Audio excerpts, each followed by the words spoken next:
Good time to start? Yeah, I think so. Okay, Let's rock and roll. awesome. Because we have such a short period of time. So welcome again. We'll get started now. My name is Bilan, and I will be facilitating today's second webinar series. I am the Associate Director for African Community Housing and Development, and I'm also part of the leadership team for Play Equity Coalition. I just want to say thank you all for choosing to participate today. Before we get started, I'd like to acknowledge that we are on the traditional land of the first people of Seattle, the Duwamish people, past and present, and honor with gratitude the land itself and the Duwamish tribe. And today's main agenda is to ask cross-sector experts about mental health and physical activity in a Q&A setting.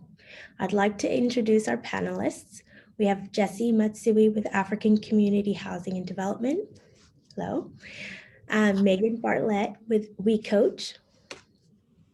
And Sebastian Diaz with Cultures United, as well as Becoming a Man counseling program. Hello, everybody. I also want to thank Adrian and Julie for supporting this meeting today. So we're going to get started with our first question, and we'll set the stage of where our kids might be in terms of mental health right now, considering we've been going through COVID over the last year and a few months, and we've had this big racial injustice movement. And then, of course, our recent political unrest. I'm wondering what has this done to kids' mental health, and what might they be dealing with right now? And I will start with Jessie. Hi, everyone. So I've been teaching a class for African Community Housing Development. It's called Youth Sports Program. I am, just back it up a little bit. My name is Jessie Matsui, and I run a company called Jessie's Fit Club. And I created a kids portion called Jessie's Kid Fit right here. And we dance. It's an after school enrichment program. We dance. The program I've brought to African Community Housing Development is a little mixture. Since it's online and an hour long, I mix a little bit of boot camp style exercises and giving them foundational exercise moves, and mix that with some dance. And we also do mat chat now as a cool down portion where the kids get to share a lot with each other. We're definitely building a community. So to answer your question, I think these kids are pretty resilient. They are. Like, we do discuss how they're feeling quite a bit because I love checking in with them. But for the most part, I have girls that are aged 7 to 11. They're very eager to come to class. When they're there, they participate. I would say it's pretty tough. I mean, I have them moving for at least anywhere from 20 to 30, 35 minutes consistently. So they are moving and they're having a good time. They definitely enjoy the chatting though, because I think it gives them an extra opportunity in a virtual class to just share their feelings, get to know each other. They definitely are bonding. It's beautiful. So I really feel like everything going on, they're just adapting. They're maneuvering pretty well through it. I do feel like this class has been, a few of them said it was, they didn't have classes before in pre-COVID life. So it's a great opportunity. It's 3 nights a week. It's free. And I have the pleasure of sometimes hopping in just to see how things are going in with the class. And I have to say, they're just so fun to watch. And I just remember last week watching them do crab legs. And then one student said, "Oh, I'm going to need a shower after this."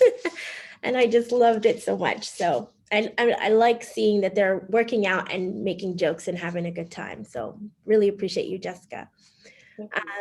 How about Sebastian? All right. Hello, everyone. I'm Sebastian Diaz, founder of Cultures United Football Club. And I'm also a band counselor, Becoming a Man. It's a program meant for boys, middle school and high school age. Right now, we're in the Highline School District. I work out of Sylvester Middle School. I'm privileged to work with a variety of really diverse group of kids from Sylvester.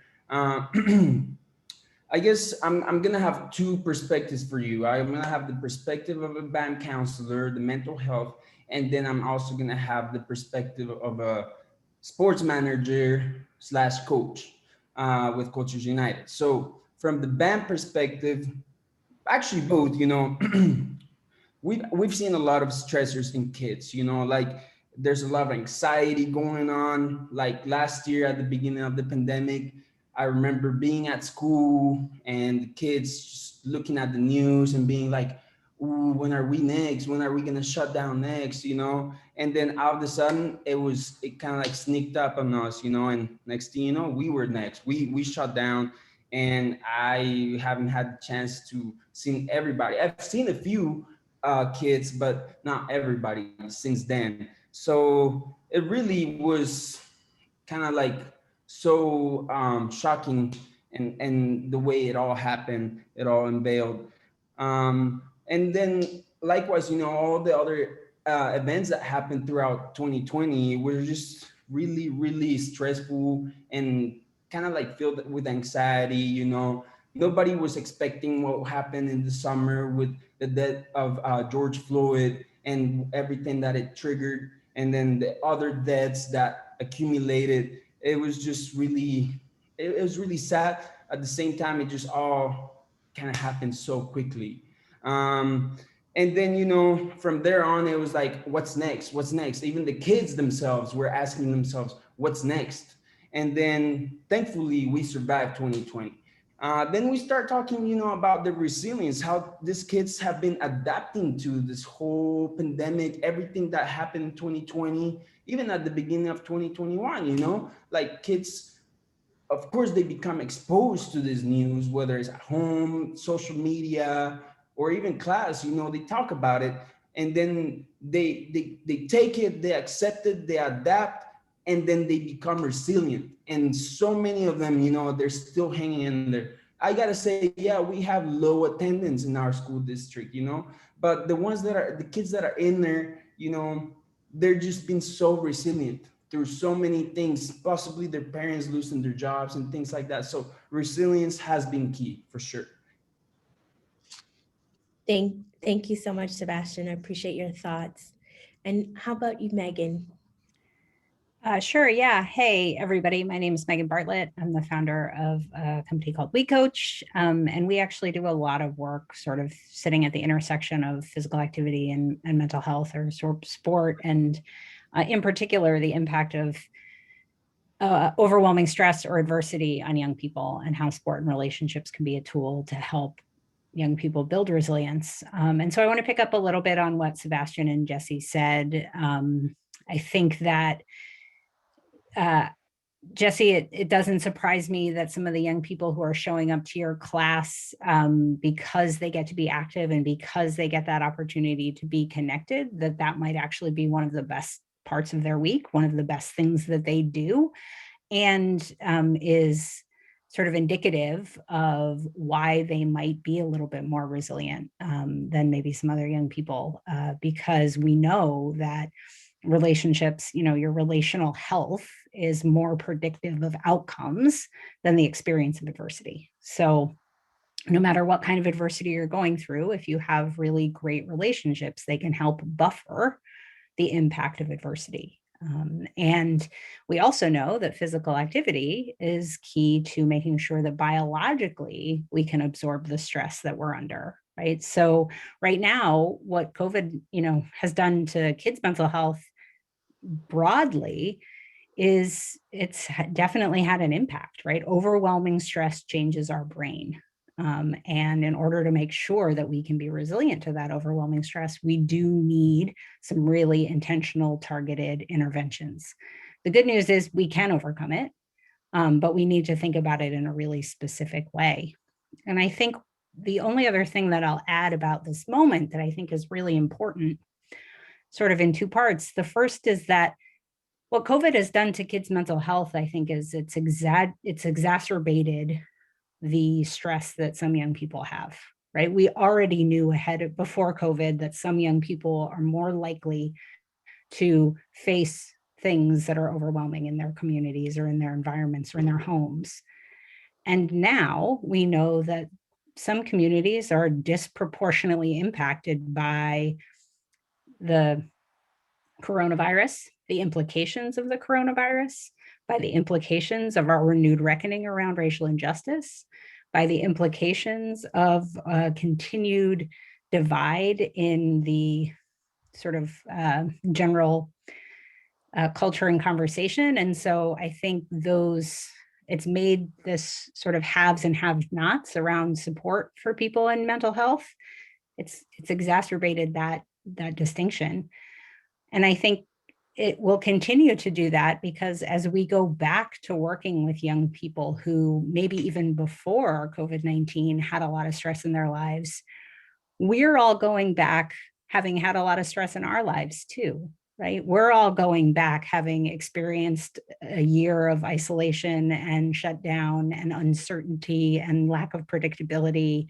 And that has an impact on us too. And so what we're going to be able to give back to young people who really need it is going to be shaped by our experiences with the pandemic and the renewed reckoning around racial injustice, et cetera, et cetera, et cetera. So the impact is very real, and kids who play sport and stay connected are going to do better. And so I think that's probably what Sebastian and Jessie are seeing on the ground with their young people. Thank you so much, Megan. And just a quick update for participants. If you have any questions, please use the chat box to ask your questions. We'll make some time at the end to ask as many questions as we have time for to the panelists. So let's get to the good news. Why is physical activity, play, and sports such an important youth development tool or intervention, given what we know our kids are, that we know that our kids are struggling right now? And I will ask Sebastian first. All right, I like this question a lot. I think, sports are important always during pandemic and before pandemic and the future, like they've always been important, but I'll tell you why I think it's important.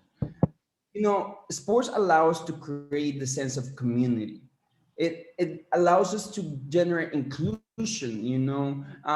this time, like the 2020, 2021 has been a lot of isolation, and there's no better way for us to get creative, get funky with it and create some type of content. One thing we've been doing is with Cultures United is doing virtual content. Like kids can literally log in on Snapchat, YouTube, Facebook, Instagram, name it. TikTok, I didn't even know what TikTok was. I was like, you know what? Kids are using it. Let's go, So just creating content for kids to be able to feel included, even though we're limited to virtual stuff right now. That doesn't mean that we can't do anything. So that's where we decided let's do something. Let's do fun stuff. Let's put things out there. Workouts, challenges, all kinds of stuff. And so I remember one thing that was really fun at the beginning of the pandemic. I don't know if you guys remember, but the toilet paper challenge, where you grab the toilet paper and you start juggling. We had so much fun with that, and so many people participated with that, which was really fun. And so what we aim for is inclusion. That's really it. We aim for inclusion. We want to create the sense of community. We are aiming to facilitate, the love for sports through fun memories. We want to make it easier for kids to deal with stress and anxieties through the sport so that they're not feeling alone. We seek to build bridges of unity and empowerment through the sport. I think that's really how we're going to tackle it together. You know, that's how really we're going to use the sport to overcome this as a community, you know? That's really it. That's what I had to say about that. Thank you, Sebastian. Well said. How about Megan? Yeah, so I think all of what Sebastian said is right. think the idea of community is really important, and bringing folks together around physical activity and play and sport is definitely community building. That's been a little harder in this moment, I think. And so even when young people or anybody needs to be active alone, we do know that that is still really important for positive mental health, right? So if you can do it together, great. But if you can't, we still know that just the act of being physically active is really important in terms of sort of biologically what's going on in our brains. So we know that when we're active, it releases the kinds of chemicals that help absorb stress chemicals, that help absorb and sort of buffer us from the impact of stress. And it helps sort of calm our stress responses down. Right? The experience of physical activity is a resilience building activity, right? Sometimes I think we have this misperception that resilience is something you can learn when it's not actually. Resilience is something you have to experience. The act of stressing your body and being able to come back down to baseline is actually resilience. And so it's about your body's ability to absorb stress. And so you have to stress yourself a little bit and come back down, and stress yourself a little bit more and come back down, and stress yourself a little bit more. And that's how you become resilient to stress. And so the act of being physically active is a little stress on your body. And so every time you're physically active, you're building resilience, you're building your ability to absorb stress. So it's helping us sort of mitigate the impact of overwhelming stress by calming our stress response down. One of the things that's typical when you experience a lot of overwhelming stress is that you sort of go into survival mode, right? You need to protect yourself. You need to make sure that the people around you are protected. And physical activity can help us sort of modulate out of that and back into a more sustainable, normal way of being. And so it helps with our stress response. It helps build resilience. And if we do it really intentionally, then all those extra sort of moderate and predictable challenges can help us build resilience even more, right? Just the act of being physically active helps us build resilience. But if we're really intentional about it and we set ourselves goals and we go from walking 20 minutes 2 days a week to walking 20 minutes 3 days a week to 4 days a week to 5 days a week to 6 days a week, and we know that stress is coming and we know that it's moderate and we know that it's predictable and we know that if we do it over time, that our body will become more resilient to it. That's such a huge benefit for young people who have stress in other parts of their lives that isn't predictable. So the opposite of overwhelming stress is not no stress, right? It's dosed stress. It's predictable stress. It's getting your body to tolerate stress in a different way. And so when we have everything that we're struggling with now, the predictable opportunities to experience a little stress and manage it, that's actually how we fight the impact of the overwhelming stress. Thank you so much. I know. And Well said. I'm going to invite Jessie.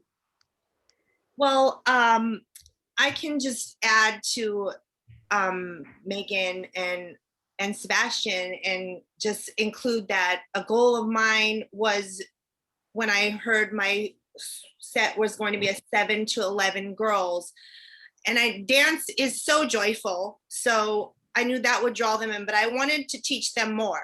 I wanted to give them some tools, like a foundational set of exercises. So we do things like squats and push-ups and planks and lunges, so they can, yes, exactly what Megan was saying. Like at the beginning, it's hard, and their form is off, and they must be corrected. But it's also really great for their self-esteem when they're like, oh my gosh, I can do like 10 real push-ups, Miss Jessie, or like even if they're elevated, I allow that too. But at first their backs were like sagging, or their bellies were like sagging down, and I'd be like, girls, no. So I've given them the tools that can carry them on and hopefully plant the seed to keep it moving long into their adult life. So yes, like Megan said, like you just stress a little bit now, it will take you farther. And then the community building also has been great. Like I said, they love to talk to each other and tell each other things. It could be about the exercises, but it's mostly just fun little things that they're doing with each other. So it's really great. Wonderful. Thank you so much. And can I say something, Jessica?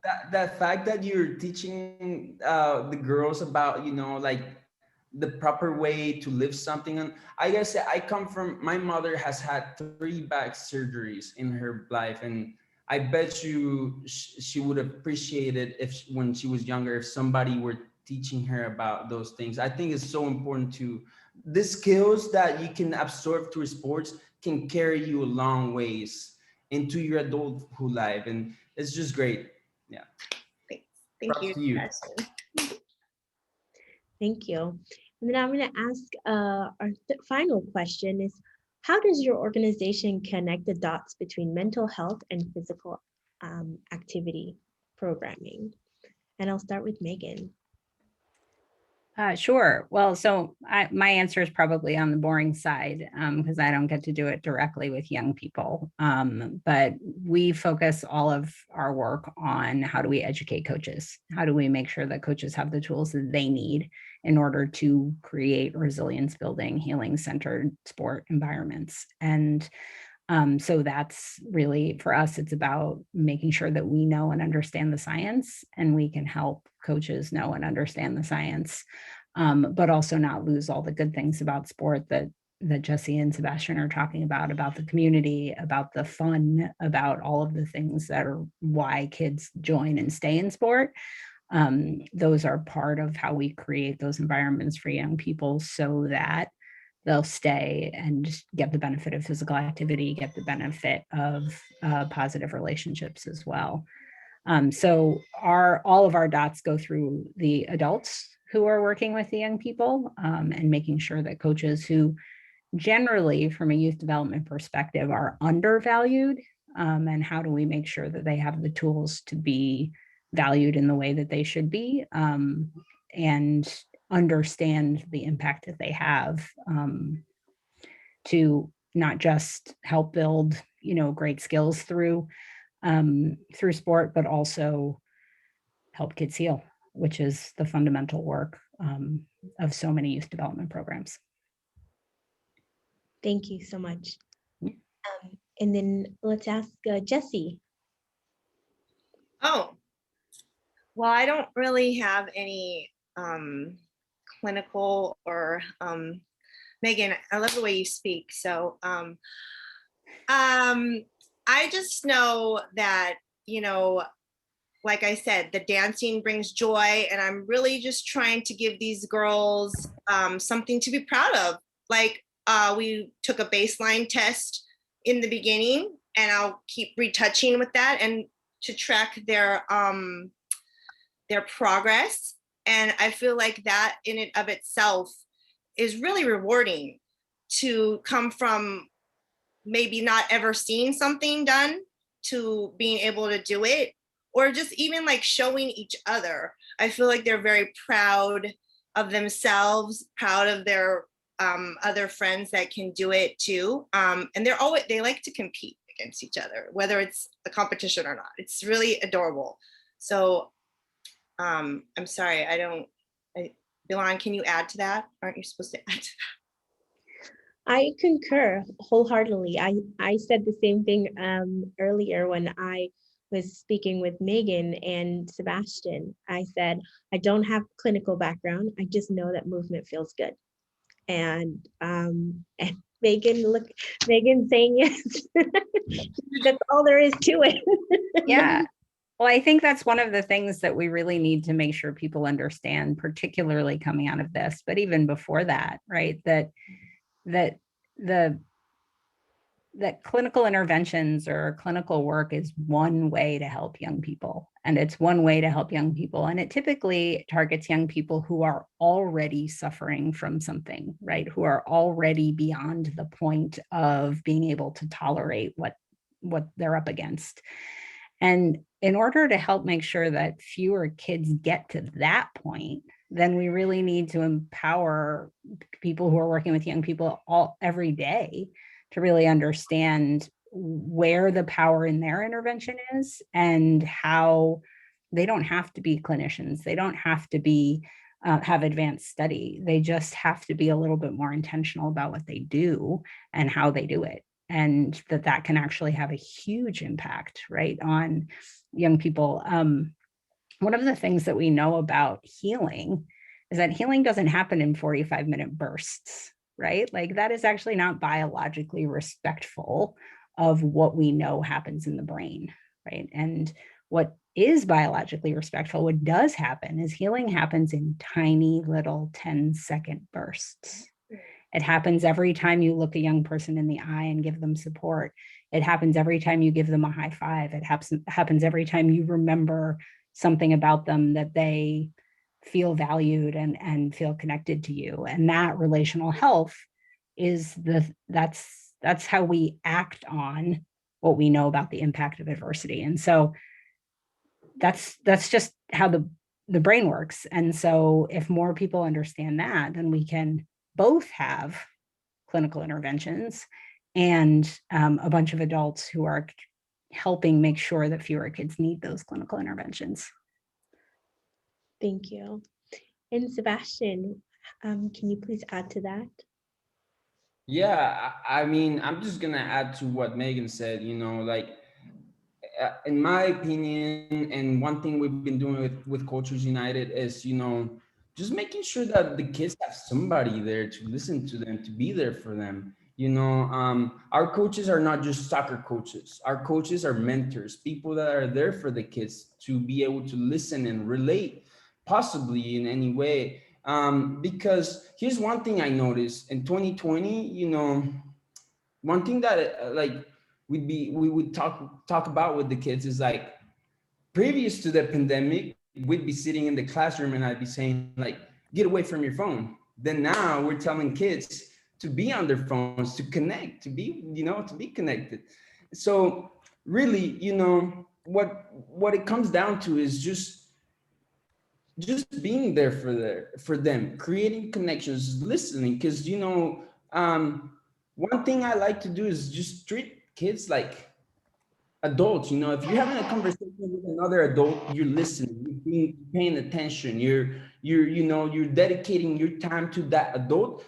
It's the same with the kids. It's really just about being there for them and listening to what they got to say. Because sometimes, especially if kids come from rough backgrounds, mom and dad might not be there. They depend on those relationships at school or extracurricular activities for somebody to be there. So and also, the cultural stigma, of like not being able to open, like, 'cause I'm a man, I'm not supposed to cry, I'm not supposed to express my feelings, I'm not. So it's just really eliminating that stigma and allowing kids to open up and be themselves and express what's going on inside of their body, inside of them. So one thing, that we're doing with Coaches United is, definitely making those spaces available, generating inclusion, using the sport to meet those needs for kids, like that might not be being met at home, possibly sometimes at school. The sport allows us to make our communities better by just being there for these kids and listening to them, offering the safe space for community and sharing, you know. And we use the love from the love for sport from a very young age, you know. We create good memories, like Megan was saying, you know, change happens in little bursts of time, you know. So that's what we do. And we create good memories through different games, you know. What we hope to is to replace those traumas, to replace those memories, traumatic memories, with good memories, you know, offer the kids that. And that's what we do. Thank you. Thank you so much, Sebastian. And at this time, we're going to open up for questions. I can see that some questions have been answered in the chat box, but for the sake of equity, I'm going to ask Melanie the question about, do you have any recommendations for books on physical activity and stress or emotional regulation? Yeah, so I threw a few in here, but I'll also read them out so everybody can access a book called Spark. It has a sort of second title. I don't remember what it is, but it's basically about the science of physical activity and how it impacts the brain, both from the perspective of learning, but also from an emotional regulation piece. And then the two other things that I think are worth knowing about just from the regulation perspective in particular is a book called The Body Keeps the Score by Bessel van der Kolk on how physical activity is part of healing. Bessel's work has actually primarily been more on the dance side. So Jessie's intervention is definitely sort of captured here.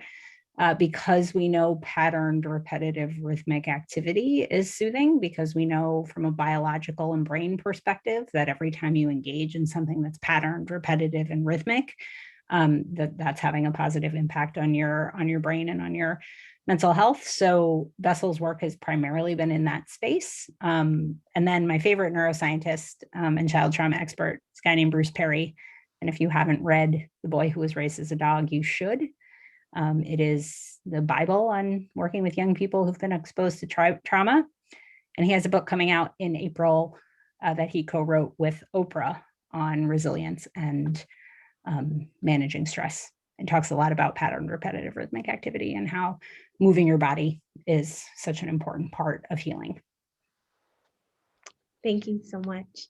And another question for you is, what are the main changes that you see coaches make to their approach after going through your training and learning about stress and trauma?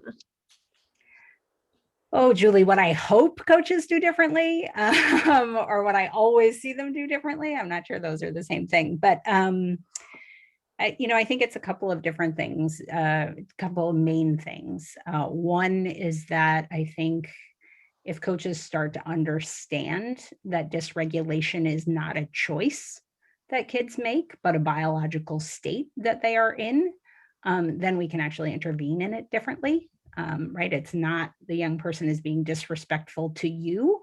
They are actually having a biological reaction that needs to have a biological intervention. It is not a choice. You can't tell yourself to get regulated.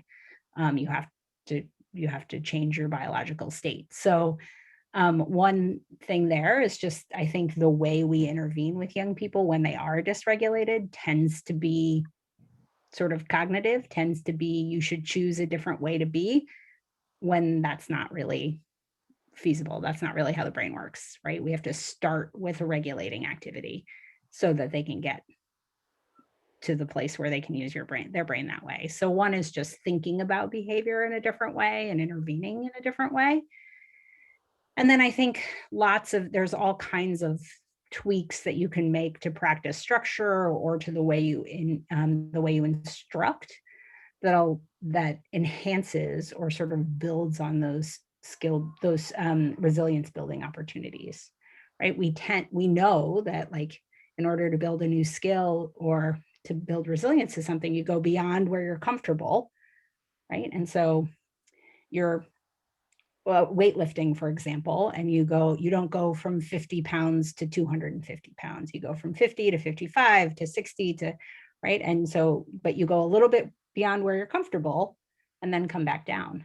The problem in most sport is that we like tune kids up beyond where they're comfortable. They get all dysregulated. And then we either send them out into the world or we move on to the next activity without coming back down a little bit and expecting them to be able to just tolerate what comes next, right? We tune kids up beyond where they're comfortable and don't give them a chance to, we sort of don't manage patterns of stress and patterns of resilience building in the way that we can, and in the way that sport really allows us to, if we make good use of it.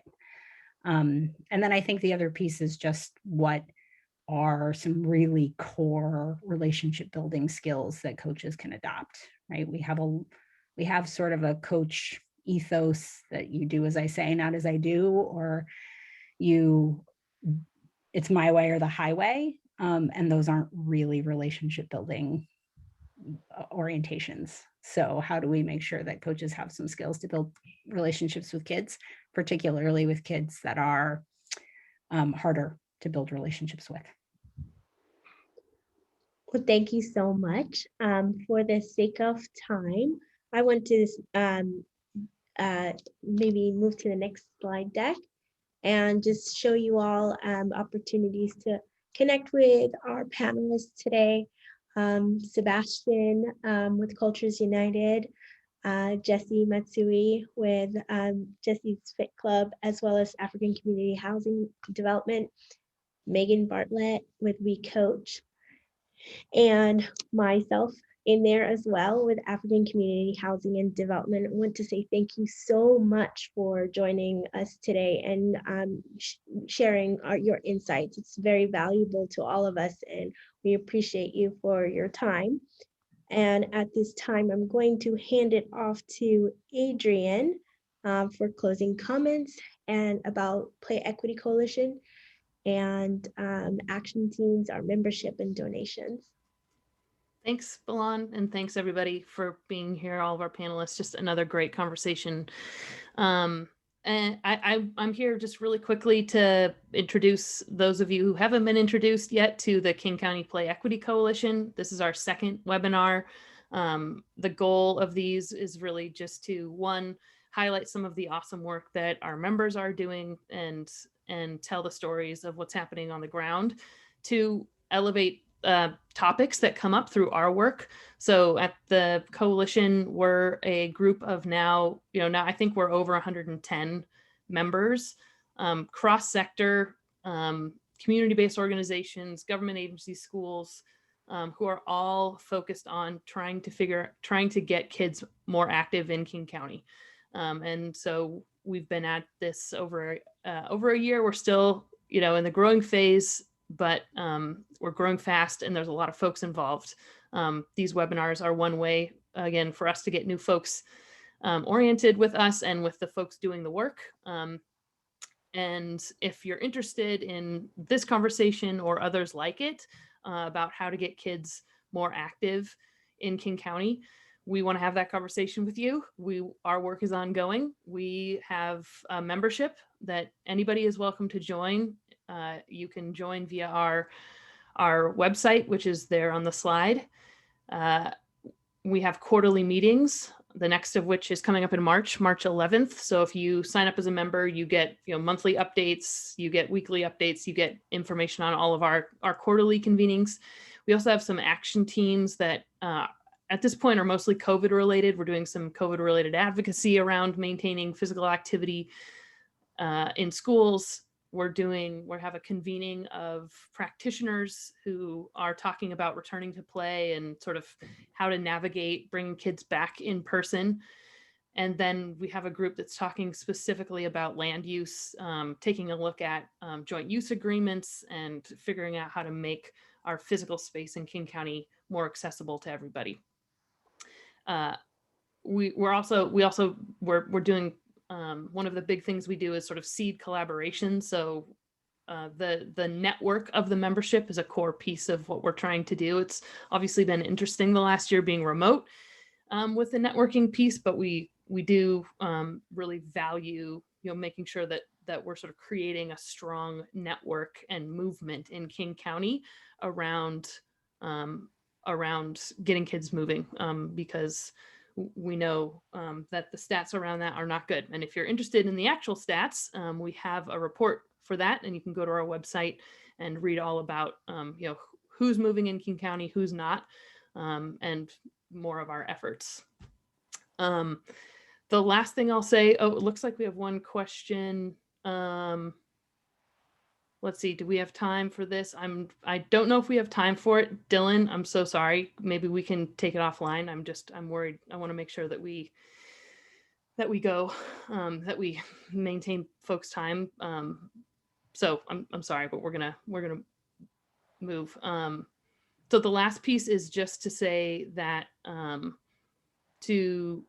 if you don't want to join as a member, or if you do join as a member, we are